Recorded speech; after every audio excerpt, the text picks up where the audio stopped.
এটা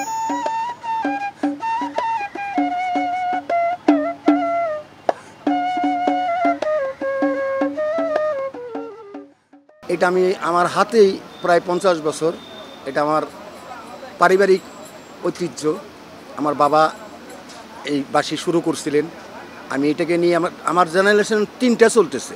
এই বাঁশি একসময় খুব রাখালিয়া বাঁশি মনে হইতো, গ্রামগঞ্জে অনেক সময় রাখালিয়া মনে হইতো।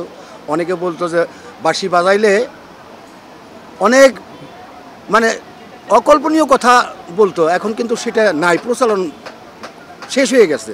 রাখাল শব্দটি এখন উঠে গেছে, এখন এটা শিক্ষিত সমাজ আসছে। আগের তুলনায় বাঁশি বেশ এখন উন্নত, দেশ বিদেশে রপ্তানি হচ্ছে আমাদের এই বাঁশি।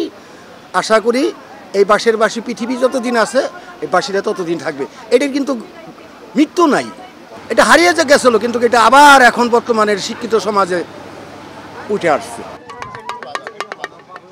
আমার নাম কুকন পাল, বাড়ি নিকলি কিশোরগঞ্জ। আমাদের দাদারা এগুলো করতো, বাবা করতো, এখন আমরা করতেছি। কিন্তু আগে এটার উপর মানুষ নির্ভরশীল ছিল, মাটির জিনিসের উপর। মেলায় যখন আমরা আসতাম তখন মাটির জিনিসেই বেচা কিনা হতো।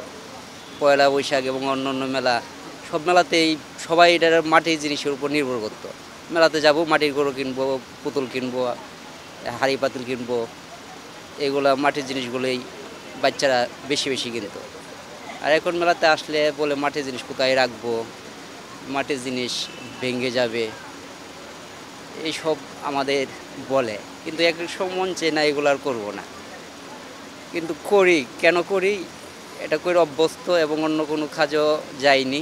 কিন্তু এখনকার ছেলেমেয়েরা অন্য কাজেই চলে গেছে, আমাদের ভাই ভাতিজা যারা আছে অন্য অন্য কাজে চলে গেছে, কিন্তু আমি আছি এটাতে।